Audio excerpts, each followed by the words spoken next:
December 1887, Coyote Creek, Wyoming Territory.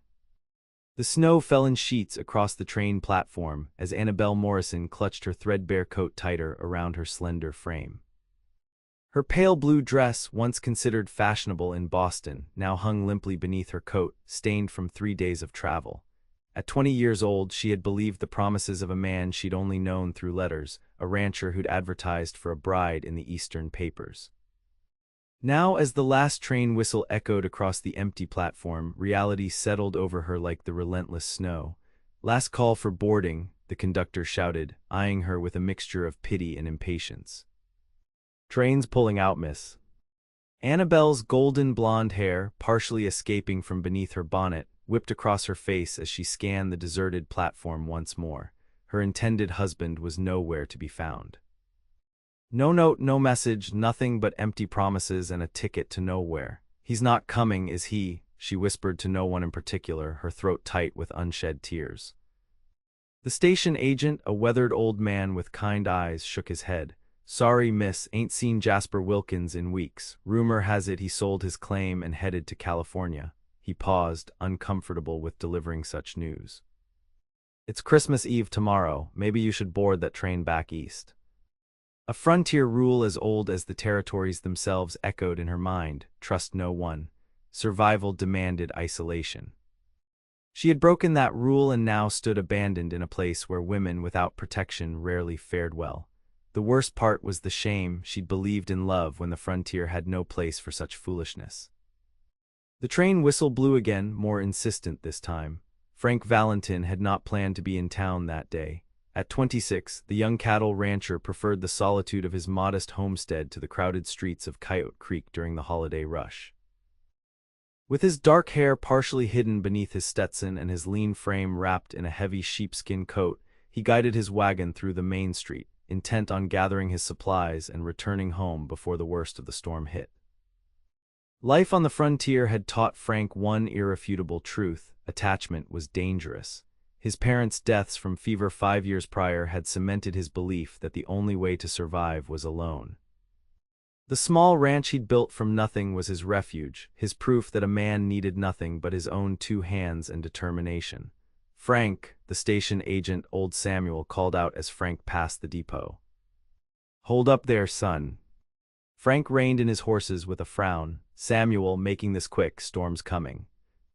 The old man gestured toward a young woman standing alone on the platform, her figure small against the vast white landscape. "Got a situation. Lady came to marry Jasper Wilkins."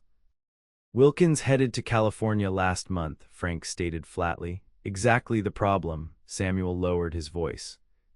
"She's got nowhere to go, train's leaving, and it's Christmas Eve tomorrow. Town's full up with the holiday, not a room to be found." Frank's jaw tightened. This wasn't his problem. His gaze drifted to the young woman, noting how she stood straight back despite her obvious distress, her chin lifted in a show of dignity that the circumstances didn't warrant. Something about her determination stirred an unwelcome feeling in his chest. "Not my concern, Samuel." The old man's weathered face fell. "You got that empty cabin since your ranch hand left, just till after Christmas. Christian charity and all that." Frank watched as the young woman approached the departing train, then hesitated, her shoulders slumping in defeat as she stepped back. The last passenger car pulled away, leaving her alone in the swirling snow. "Damnation," Frank muttered, then louder to Samuel, "Fine, but just till the holidays passed." He guided his wagon to the edge of the platform and called out, "Miss, you being stood up by Wilkins." Annabelle turned, revealing a face that, despite the cold and exhaustion, possessed a striking beauty. Eyes the color of summer cornflowers regarded him with a mixture of wariness and hope. "Yes," she answered simply, her Eastern accent evident in just that single word. Frank nodded toward his wagon. "I'm Frank Valentin. Got a ranch about 5 miles out. You can come home with me just till after Christmas, then we'll figure something out." Annabelle hesitated, clearly weighing her limited options. The platform was nearly empty now, the station would close for the night, and the howling wind promised a blizzard. "How do I know I can trust you, Mr. Valentin?" she asked, her voice stronger than he expected. A hint of respect flickered in his eyes. "You don't," but old Samuel there has known me since I was knee-high, and this town's too small for secrets. You can ask around about me while I finish my errands." 20 minutes later, after hasty inquiries that confirmed Frank Valentin was indeed respected, if somewhat solitary, Annabelle climbed onto the wagon seat beside him. Her trunk, all that remained of her previous life, was secured in the back. "Thank you," she said stiffly as they pulled away from town. "I'll find employment after Christmas and repay your kindness." Frank kept his eyes on the snowy road ahead. "No need, just temporary." As they traveled in silence, Annabelle studied her rescuer from beneath her lashes. Despite his brusque manner, there was something reassuring about his strong profile and steady hands on the reins. He was younger than she'd expected, clean-shaven with just a hint of stubble darkening his jaw, handsome in a rugged way that Eastern men rarely achieved. Frank's ranch appeared through the curtain of snow, a modest main house with a smaller cabin nearby, a sturdy barn, and corrals housing cattle huddled against the storm. It wasn't the grand estate Jasper Wilkins had described in his letters, but everything about it spoke of careful maintenance and hard work. "You'll stay in the cabin," Frank explained as he helped her down from the wagon. "My ranch hand left last month. It's simple but warm." The cabin was indeed basic, a single room with a bed, table, chair, and small stove, but clean and solid against the wind. Frank built a fire while Annabelle stood awkwardly in the center of the room, still clutching her handbag. "I'll bring your trunk," he said, moving toward the door. He paused, seeming to struggle with himself before adding, "I don't know what Wilkins promised you, but he wasn't a man to be trusted. I'm sorry you came all this way for nothing." After he left, Annabelle sank onto the edge of the bed, finally allowing herself a moment of weakness as tears slipped down her cheeks. The heat from the growing fire gradually penetrated her cold limbs, but did little to thaw the ice of disappointment in her chest. When Frank returned with her trunk and a plate of food, she had composed herself again, though her eyes remained red-rimmed. "It's not much," he said, setting down the plate. "Beans, biscuits, and some venison. I'll bring breakfast in the morning." "Mr. Valentin," she called as he reached the door, "why did you help me?" "You don't know me." He paused, his back to her. "No one should be alone on Christmas," he said finally, then stepped out into the storm, closing the door firmly behind him. As Annabelle prepared for bed that night, the wind howling outside like a wounded animal, she thought about Frank Valentin's words. For a man who clearly preferred solitude, the sentiment seemed at odds with his chosen lifestyle. Perhaps there was more to her reluctant host than met the eye. Morning brought clearing skies and brilliant sunshine that transformed the snow-covered landscape into a dazzling white expanse. Annabelle had just finished dressing when a knock sounded at her door. Frank stood outside with a covered basket. "Breakfast," he said simply. "Thought you might want to eat at the main house. It's Christmas Eve." The main house surprised her. From the outside it appeared practical and unadorned, but inside revealed comfortable furnishings and unexpected touches. Hand-woven rugs, polished wooden floors, and bookshelves filled with volumes ranging from agricultural texts to classic literature. "Your home is lovely," she said, genuinely impressed as she followed him to the kitchen. "My mother's doing," he replied, setting down the basket. She believed a house should be more than just shelter. As they ate breakfast, eggs, bacon, and fresh bread that Frank admitted coming from town the previous day, Annabelle found herself studying the contradictions of the man across from her. His hands were calloused from hard work, but he handled his coffee cup with unexpected grace. His speech was direct but educated. "What brought you to Wyoming territory, Mr. Valentin?" she asked. "Frank," he corrected. "My parents' father had dreams of building something from nothing." A shadow crossed his face. "They both died 5 years ago, fever." "I'm sorry," Annabelle said softly. "My parents passed 3 years ago." "That's why I answered Jasper's advertisement. There was nothing left for me in Boston except working as a governess for distant relatives who made it clear I was a burden." Frank studied her for a moment. "What skills do you have?" "Besides being a governess, I can read and write well. I know arithmetic, play piano, and can sew." She hesitated before adding, "Not particularly useful skills for frontier life, I realize." To her surprise, a hint of a smile touched his lips. "You'd be surprised, town's growing. New school needs a teacher come spring, and every ranch wife for 50 miles would pay good money for help with mending." Are you suggesting I stay in Coyote Creek? Annabelle asked, surprised. Frank's expression closed again. Just thinking practical. Train east costs money you probably don't have. Town could use someone educated. He stood abruptly. Need to check the herd. Storm might have scattered them. Left alone in the house, Annabelle found herself drawn to the bookshelves. Among the practical volumes were several books of poetry and literary classics. One volume of Tennyson showed signs of frequent reading, its spine cracked and pages worn smooth at the corners. This glimpse into Frank's private interests intrigued her far more than it should have. When Frank returned hours later, he found Annabelle in the kitchen, the smell of fresh bread filling the house. "Hope you don't mind," she said, turning from the oven with flushed cheeks. "I wanted to be useful. I found flour and yeast." Frank stood in the doorway, an unreadable expression on his face. "Haven't had fresh bread since Mrs. Holloway stopped by last month."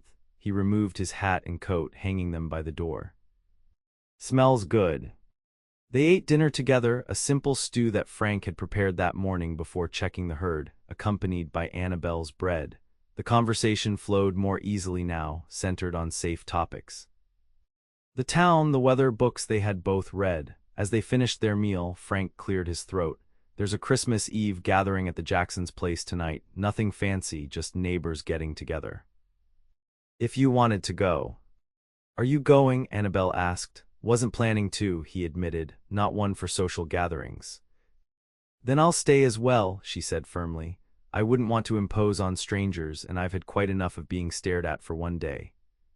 Frank's eyebrows rose slightly. "People staring in town." "The station agent wasn't exactly discreet about my situation," Annabelle explained with a rueful smile. "By the time I asked about you, half the town knew I'd been abandoned at the altar, so to speak." Something hardened in Frank's expression. "Wilkins was a fool," he said abruptly, then looked away as if embarrassed by the implication. Later, as they sat by the fire, Frank retrieved a small box from a cabinet. "Not much for celebrating, but it is Christmas Eve," he said, opening it to reveal ornaments carefully wrapped in cloth, delicate glass spheres, carved wooden figures, and a small angel fashioned from corn husk. "They're beautiful," Annabelle whispered, carefully holding a glass ball that caught the firelight. "Mother's treasures," Frank explained, his voice softening with memory. "Father would cut a pine each year, drag it in despite her protests about the mess." A genuine smile briefly transformed his face. "Then they'd decorate together while I watched. Later, when I was older, I helped." Annabelle was struck by the contrast between the warmth of the memory and the cold isolation in which Frank now lived. "Why did you stop celebrating?" she asked gently. His expression shuddered. "No point, just me here." The evening passed quietly as they read by the fire, but the atmosphere had shifted. Annabelle felt as if she'd glimpsed something vital beneath Frank's reserved exterior, a man who had deliberately closed himself off from connection rather than someone naturally inclined toward solitude. Christmas morning dawned clear and cold. Annabelle woke to the sound of movement in the main house and dressed quickly, eager to help with breakfast. She found Frank in the kitchen, already cooking. "Merry Christmas," she offered tentatively. He turned, a streak of flour across one cheek making him appear younger, more approachable. "Merry Christmas, hope you like flapjacks, only decent Christmas breakfast I know how to make." "They smell wonderful," she assured him, moving to help set the table. After breakfast, Frank disappeared outside for morning chores while Annabelle washed the dishes. When he hadn't returned after an hour, she wrapped herself in her coat and ventured out, following the path of footprints that led toward the barn. She found him brushing down his horse, his movements methodical and gentle. The large bay gelding nuzzled Frank's shoulder affectionately. "His name is Copper," Frank said without turning. "Been with me since he was a colt." "He's beautiful," Annabelle replied, cautiously approaching. "May I?" Frank nodded, and she reached out to stroke the horse's warm neck. "I've always loved horses, but in Boston, my only experience was occasional carriage rides." "You should learn to ride," Frank said, then added quickly, "if you're staying in the territory, I mean. Essential skill out here." "Would you teach me?" The question slipped out before she could consider its implications. Frank's hands stilled on the brush. "If you wanted," he said finally. "Not today, though. Snow's too deep still." They spent the afternoon in companionable quiet, Frank working on mending a bridle while Annabelle explored the bookshelf further. When the light began to fade, Frank disappeared outside again, returning shortly with a small pine branch. "Not a proper tree," he said almost apologetically, placing it in a bucket of sand on the table, "but thought maybe." Annabelle's heart swelled at the gesture. "It's perfect," she assured him, moving to retrieve the box of ornaments. Together they decorated the small branch, hands occasionally brushing as they positioned the ornaments. When they finished, Frank lit a lantern and placed it near the makeshift tree, casting a warm glow across the room. "I have something for you," Annabelle said suddenly, hurrying to the cabin to retrieve her handbag. She returned with a small package wrapped in brown paper. "It's not much, just something I picked up in Chicago during a stop. I meant it for." "Well, it doesn't matter now." Frank unwrapped the package carefully to reveal a pocketknife with a polished wooden handle. "This is too fine a gift," he protested. "Please," Annabelle insisted. "I want you to have it. As thanks for your kindness." After a moment's hesitation, Frank nodded and slipped the knife into his pocket. "I have something for you too," he said, surprising her. He disappeared into his bedroom and returned with something wrapped in a handkerchief. Inside was a simple leather-bound journal. "Noticed you had books but no place to write your own thoughts," he explained, a hint of color touching his cheeks. "Picked it up in town yesterday." "It's perfect," Annabelle whispered, genuinely touched by the thoughtful gift. Later, after a dinner that somehow felt like a celebration despite its simplicity, they sat before the fire again. The comfortable silence between them felt different now, charged with unspoken possibilities. "Why did you really help me yesterday?" Annabelle asked, voicing the question that had lingered since her arrival. "The truth this time." Frank stared into the fire for a long moment. "Saw my mother in you," he admitted finally. "Not your looks, your situation. She came west for my father, left everything behind. Always said it was worth it, but sometimes I'd catch her staring at the horizon, east toward the home she'd never see again." He paused. "Couldn't leave you standing there alone, not on Christmas." The honesty of his answer touched Annabelle deeply. "Thank you for telling me that," she said softly. "And thank you for making this Christmas far less lonely than I expected it to be."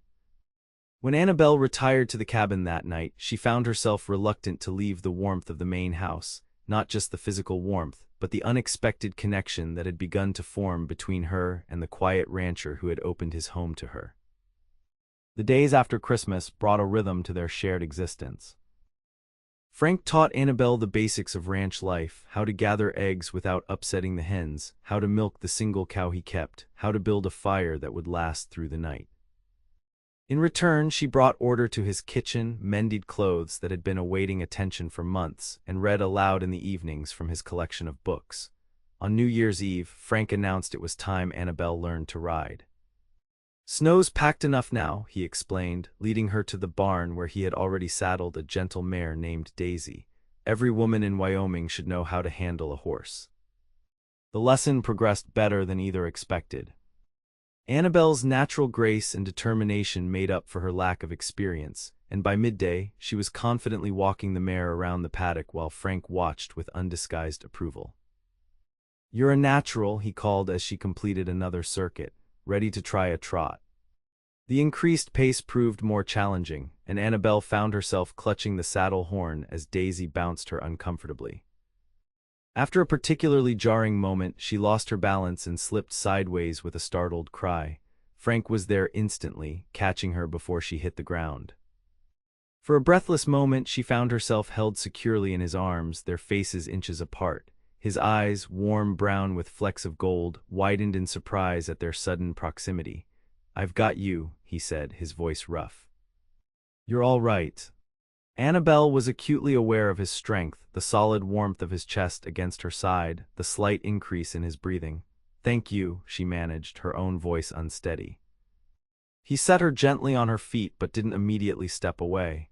"Maybe enough for today," he suggested, his hand lingering at her waist a moment longer than necessary.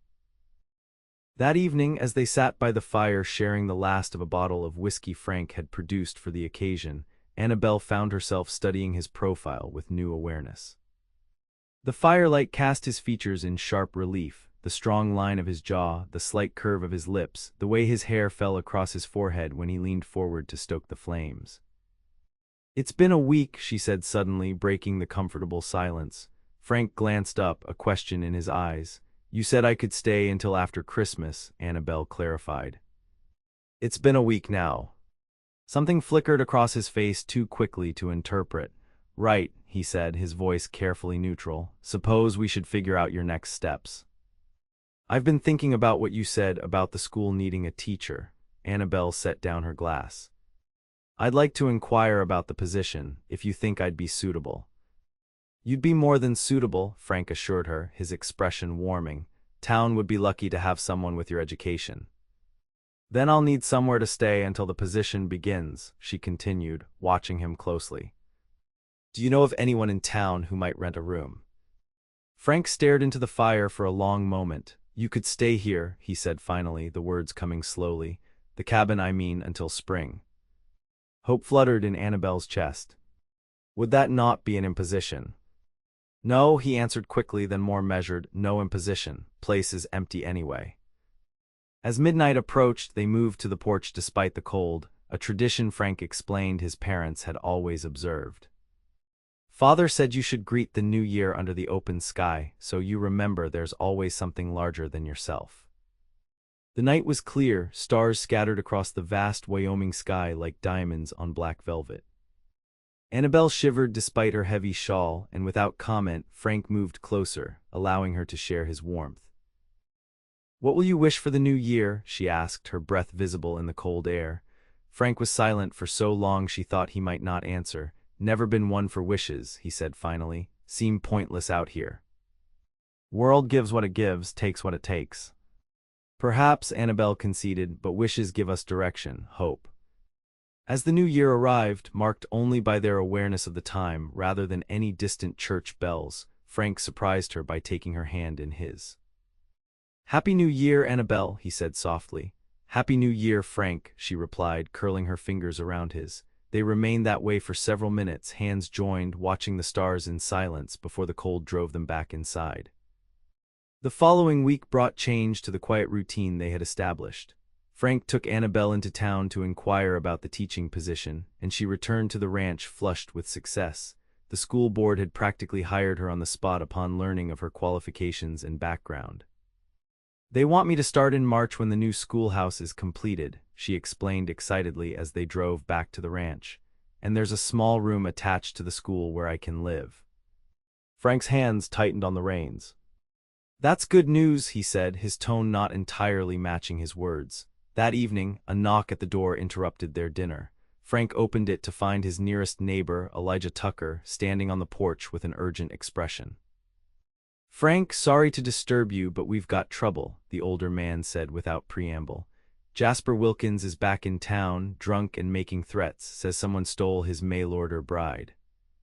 Annabelle gasped, and Elijah's eyes widened as he noticed her for the first time. "Beg pardon, ma'am," he said, removing his hat. "Didn't realize Frank had company." "This is Annabelle Morrison," Frank said tightly. "Miss Morrison, Elijah Tucker." "Elijah, Miss Morrison is the Lady Wilkins abandoned at the train station on Christmas Eve." Understanding dawned on Elijah's weathered face. "I see. Well, that explains why Jasper's raising hell in town. Claims he was just delayed by business in Cheyenne and came back to find his bride gone." "He's lying," Annabelle said firmly. "I waited until the last train left. He never sent word, never appeared." Frank's expression had hardened. "Wilkins sold his claim to Henson before he left. If he's back, it's not for ranching." "That's not all," Elijah continued grimly. "He's not alone, got two rough-looking fellows with him. Been flashing money around, buying drinks for the whole saloon." "What business is it of mine?" Frank asked, though his tense posture belied his casual words. Elijah shifted uncomfortably. "He was asking specifically about you, Frank. Wanted to know where your ranch was located. When Samuel mentioned Miss Morrison was staying here," he trailed off meaningfully. A muscle ticked in Frank's jaw. "Appreciate the warning, Elijah. I'll keep an eye out." After Elijah left, Frank moved through the house with quick efficiency, checking windows and retrieving a rifle from a cabinet. "You'll sleep in the house tonight," he told Annabelle, his tone leaving no room for argument. Take my room, I'll stay out here. Frank, what's happening? Annabelle asked, fear evident in her voice. Why would Jasper come looking for me now? Why bring men with him? Frank paused in his preparations, his expression grim. Wilkins has always been trouble. Suspected he was involved in cattle rustling before he left, but couldn't prove it, if he's back with money and men. You think he's planning something illegal, Annabelle finished the thought. But what does that have to do with me? Nothing, probably, Frank assured her, though his eyes remained troubled. Likely just wounded pride that you didn't wait around for him, but I'm not taking chances. That night sleep eluded Annabelle as she lay in Frank's bed, surrounded by his scent, leather, pine, and something uniquely him. She could hear him moving occasionally in the main room, checking windows, adding wood to the fire. His vigilance both comforted and concerned her. Just before dawn, the sound of approaching horses brought Frank instantly alert. Annabelle, he called softly, appearing in the bedroom doorway. Stay inside, away from windows. Heart-pounding, she nodded and watched as he moved to the front door, rifle in hand. Through the bedroom window, she could see 3 riders approaching the house, their figures dark against the snow-covered landscape. Valentin, a voice called, "Come on out, just want to talk." Frank stepped onto the porch, rifle held casually but ready. Kind of early for a social call, Wilkins. Even from a distance, Annabelle could see that Jasper Wilkins bore little resemblance to the handsome, successful rancher he had described in his letters. The man who sat astride a nervous pinto was red-faced and thick-waisted, with small eyes that darted suspiciously. "Where is she?" Wilkins demanded. "My intended bride." "Samuel says you took her." "The lady you abandoned at the station," Frank's voice carried clearly in the cold morning air. "She's under my protection now." One of Wilkins' companions, a lean man with a scar crossing his left cheek, spat into the snow. "Told you, Jasper, he's betting her already." Frank's expression didn't change, but his posture shifted subtly. "You and your friends should leave, Wilkins. Whatever you're planning in this territory, I want no part of it." "Not planning nothing but getting married," Wilkins insisted, though his shifty gaze suggested otherwise. "Came back specially for her, paid good money to bring her out here." "The ladies made other arrangements," Frank stated flatly. "Now ride out." Wilkins' face darkened with anger. "You think you can steal what's mine, Valentin?" "I got rights. She agreed to marry me." "I agreed to marry the man who described himself as a successful rancher with a large spread and good prospects," Annabelle called, stepping onto the porch despite Frank's warning. "Not a liar who would leave a woman stranded at a train station on Christmas Eve." Wilkins' companions snickered, further enraging the man. "You'll regret this, both of you," he snarled, wheeling his horse around. "Nobody crosses Jasper Wilkins." As the 3 men rode away, Frank turned to Annabelle with a mixture of admiration and exasperation. "Thought I told you to stay inside." "I couldn't let you face them alone," she replied, lifting her chin stubbornly. Frank's expression softened, brave but foolish. "Wilkins is dangerous, more so now that you've wounded his pride in front of his men." "What will he do?" Annabelle asked, suddenly realizing the potential consequences of her impulsive action. "Nothing today," Frank assured her, guiding her back inside, "but we'll need to be careful. I think it's time I had a word with the sheriff." In town later that day, Sheriff Miller listened to Frank's account with growing concern. "Been hearing rumors about rustling over in Johnson County," he admitted. "If Wilkins is back with money and new friends, could be he's involved." "I'm more concerned about his threats toward Miss Morrison," Frank insisted. "She'll be staying at my ranch until she takes the teaching position in spring." The sheriff's eyebrows rose slightly at this information, but he merely nodded. "I'll keep an eye out, but can't do much without proof they're up to something." Threatening words ain't enough for arrest. As they left the sheriff's office, Frank noticed Annabelle's worried expression. "Don't fret," he said gently. "Wilkins is more bluster than action most days." "It's not just that," she admitted as they walked toward the general store. "I feel I've brought trouble to your door when you've been nothing but kind to me." Frank surprised her by taking her hand, right there on the main street of Coyote Creek where anyone might see. "You haven't brought anything but—" He stopped abruptly, seeming to reconsider his words. "You're no trouble," he finished simply. That evening, as they shared dinner, Annabelle could sense Frank's preoccupation. He ate mechanically, his gaze frequently drifting to the windows as darkness fell. "Would it be better if I found lodging in town?" she asked finally. "Perhaps Mrs. Holloway would take me in until spring." "No," Frank replied immediately, then moderated his tone. "No, that wouldn't be safer. My ranch is defensible, isolated, easier to see trouble coming." Annabelle studied him across the table. "Is that the only reason you want me to stay?" The question hung in the air between them. Frank set down his fork, his expression unreadable in the lamplight. "No," he admitted finally, "but it should be."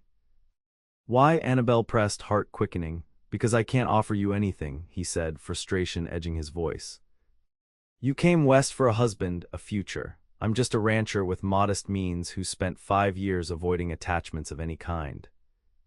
"Perhaps I've changed my mind about what I want," Annabelle suggested quietly. Frank's gaze snapped to hers, a flicker of hope quickly suppressed. "You've been here less than 2 weeks, you don't know what you want yet." "I know I've never felt as comfortable anywhere as I have here with you," she countered. "I know that despite everything being abandoned, the uncertainty, even Wilkins' threats, I've been happier these past days than I can remember being in years." Frank stood abruptly, moving to stare out the window into the darkness. "It's the contrast," he said roughly. "Anything would seem better after what you've been through." "Is it so difficult to believe that I might genuinely care for you?" Annabelle asked, rising to stand behind him. He turned, his expression conflicted. "Yes," he answered honestly. "Everyone I've cared for has left one way or another, safer not to start." "Safer perhaps," she acknowledged, "but lonelier too." Frank's response was cut short by the sound of a horse approaching at speed. He moved instantly to the door, rifle already in hand, but relaxed slightly upon recognizing the rider. "Elijah," he called as the man reined in, "what brings you out so late?" Elijah dismounted quickly, his expression grave. "Frank, you need to get into town. Wilkins and his men drove off 20 head of Marshall's cattle tonight. Marshall followed their trail a ways before turning back for help. Heads right past your south pasture." Frank's expression hardened. "Annabelle, stay inside. Bar the door after we leave." "I'm coming with you," she insisted, already reaching for her coat. "Absolutely not," Frank countered. "Too dangerous." "I'm not staying here alone," Annabelle argued. "What if Wilkins or his men circle back while you're gone? I'll be safer with you." Frank looked ready to argue further, but Elijah interrupted. "She's got a point, Frank. Besides, most of the town's gathering. She can stay at the sheriff's office while we men handle this." 20 minutes later, they rode into town, Frank and Annabelle on his horse, with Elijah leading the way. The main street was alive with activity despite the late hour, men gathering with rifles and lanterns, women preparing food and coffee for what promised to be a long night. Sheriff Miller was organizing the men into groups when they arrived. "Frank, good, you know that southern territory better than most. Need you to guide a group." As the men prepared to ride out, Annabelle found herself standing with a group of townswomen near the sheriff's office. Mrs. Holloway, the baker's wife, offered her a cup of coffee. "So you're the young lady staying out at Frank's place," the older woman said with undisguised interest. "Caused quite a stir, you have." Frank Valentin's kept to himself since his parents passed. Some thought he'd never marry. "We're not," Annabelle began, then stopped, unsure how to explain their arrangement. "Mr. Valentin kindly offered me shelter when I was stranded." Mrs. Holloway's knowing smile suggested she believed otherwise. "Kind is he," not a word most would use for Frank. "Respected, yes. Hardworking, certainly. But that young man's been holding the world at arm's length for years." She patted Annabelle's hand. "Does my heart good to see him caring for someone again." Before Annabelle could respond, commotion erupted at the end of the street. 3 riders burst into town, horses lathered and blowing hard in the cold air. The lead rider, whom Annabelle recognized as one of Wilkins' companions, pulled up sharply at the sight of the gathered townspeople. For a frozen moment the scene held, the rustlers clearly surprised to find their path blocked, the townsmen equally startled by the sudden arrival of their quarry. Then one of the rustlers reached for his gun. What followed was chaos, shots fired, horses rearing, women screaming. Annabelle found herself pulled behind the water trough by Mrs. Holloway as bullets splintered wood around them. Through gaps between the frightened townspeople, she caught glimpses of Frank moving with surprising speed and accuracy, his rifle at his shoulder.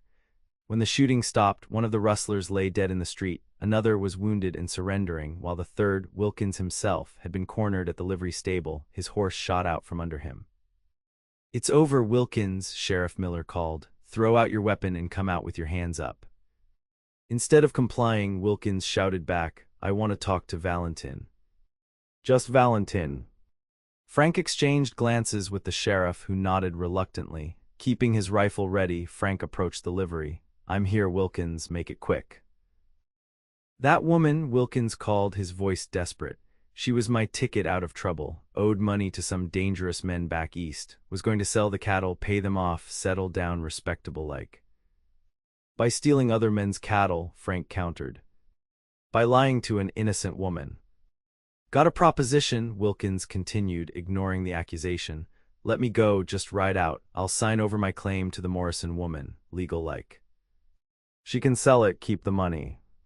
"You sold your claim to Henson months ago," Frank reminded him. "You've got nothing to bargain with." Wilkins' laugh held an edge of madness. "That's where you're wrong, Valentin. Never registered the sale. Papers are still in my name, worth good money. That land found silver traces before I left." Frank stiffened. "You're lying."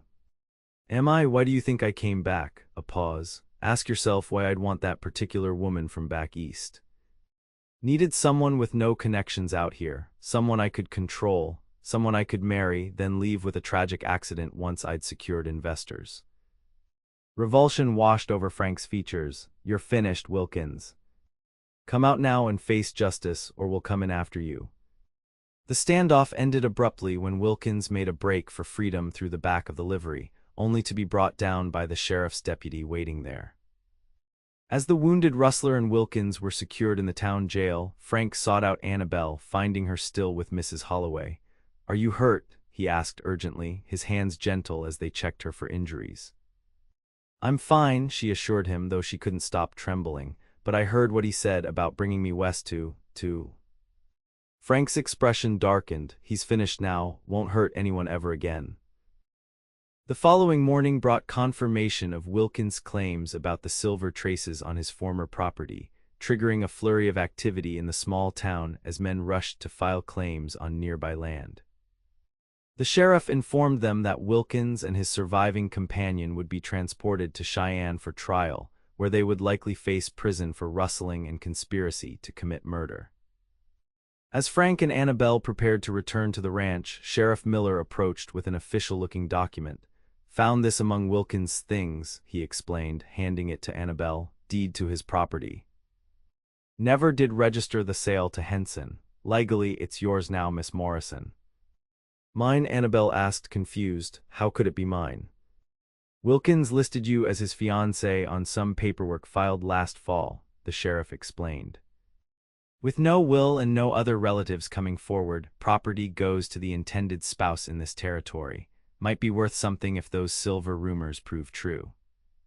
As they rode home, Annabelle sat silent behind Frank, the deed clutched in her hand. "I don't want it," she said finally. "Land bought with such dishonest intentions can bring nothing but trouble." Frank was quiet for a long moment. "It's a fresh start," he said finally. "Security. With silver on that land, you wouldn't need to teach. Could go anywhere you wanted." "Is that what you want?" Annabelle asked carefully. "For me to go somewhere else?" Frank reined in the horse, turning in the saddle to face her. "No," he said simply. "That's not what I want at all." The raw honesty in his voice made her breath catch. "What do you want, Frank?" "Something I've been afraid to want for years," he admitted, his eyes holding hers. "Someone to share my life with, a future that isn't just survival but joy." He paused, gathering courage. "I want you, Annabelle, if you'll have me." The weeks of gradual connection, of shared meals and quiet conversations, of learning each other's habits and hopes, had led to this moment. Annabelle felt tears spring to her eyes, not from sadness but from overwhelming relief that the feelings growing in her heart were returned. "I want that too," she whispered. "I think I have since that first night when you said no one should be alone on Christmas." Frank's smile transformed his face, erasing years of solitude and guardedness. Leaning forward, he kissed her tentatively at first, then with growing confidence as she responded eagerly. When they finally parted, both were breathing quickly, smiling at each other with undisguised happiness. "We should get back to the ranch," Frank said reluctantly. "Still have chores waiting." "Our ranch," Annabelle corrected softly. "If we're to share a life, we should start by sharing a home." Spring arrived in Wyoming territory with its usual capriciousness, days of brilliant sunshine interspersed with sudden snowstorms. By April, the land around Coyote Creek had transformed from white desolation to green promise, new grass pushing through the soil and buds appearing on the cottonwoods along the creek. In town, the new schoolhouse stood completed, its red paint bright against the landscape. Inside, Annabelle arranged books and slates for the dozen or so children who would begin lessons the following week. Though she had accepted the teaching position as planned, she would not be occupying the small attached living quarters. Instead, she would return each day to the Valentin Ranch, now officially her home since the small, private wedding ceremony held in March. The silver found on Wilkins' former property had indeed proved valuable, though not the bonanza some had hoped for. Annabelle had sold the claim to a mining company, using part of the proceeds to invest in expanding Frank's, their cattle herd and setting aside the rest for the future. As she finished her preparations at the schoolhouse, the door opened to admit Frank, his hat in his hands and a smile on his face that still made her heart race after months together. "Ready to head home, Mrs. Valentin?" he asked, the name still carrying a note of wonder in his voice. "Just about," she replied, gathering her shawl. "Mrs. Holloway asked us to stop by the bakery. Said she has something for us." As they walked through town together, Annabelle noticed how different everything seemed from that snowy December day when she had arrived alone and uncertain. Now townspeople called greetings, women stopped to discuss the upcoming school term, men nodded respectfully to Frank, no longer the solitary rancher but a man with connections to the community through his wife. At the bakery, Mrs. Holloway presented them with a small cake. "For your 1-month anniversary," she explained with a wink. "Though if you ask me, your anniversary ought to be Christmas Eve, when Frank found you at the depot and said you come home with me. Most romantic thing I ever heard that man say." Frank's cheeks colored slightly at the teasing, but his arm remained firmly around Annabelle's waist. "Best decision I ever made," he said simply. Later, as they drove home in the wagon that had brought them together that snowy evening, Annabelle rested her head against Frank's shoulder. "Do you ever think about how differently things might have turned out?" she asked. "If Wilkins had actually met me at the station, or if you hadn't happened to be in town that day?" Frank considered the question as he guided the horses along the familiar road. "Used to think life was just random cruelty," he admitted. "After my parents died, seemed like the only lesson was that caring about people meant pain when they left." He glanced down at her, his expression softened by love. "Now I think maybe there are patterns we can't see until we look back. That sometimes what looks like the worst moment of your life, being abandoned at a train depot before Christmas, might actually be the first step toward something better than you ever imagined." Annabelle smiled, remembering the lost, frightened young woman she had been and the strong, loved woman she had become. "I like that thought," she said, reaching for his hand. "That sometimes being left behind is actually being set free to find where you truly belong." As they crested the hill that revealed their ranch in the distance, the main house now brightened with curtains Annabelle had sewn, the garden she had planted beginning to show green shoots, the new foal frolicking beside its mother in the pasture. Frank reined in the horses for a moment, simply to appreciate the view. "Welcome home, Mrs. Valentin," he said softly. "I've been home since Christmas Eve," Annabelle replied, lifting her face for his kiss. "Ever since a handsome cowboy looked at a stranded woman and said, 'You come home with me.'"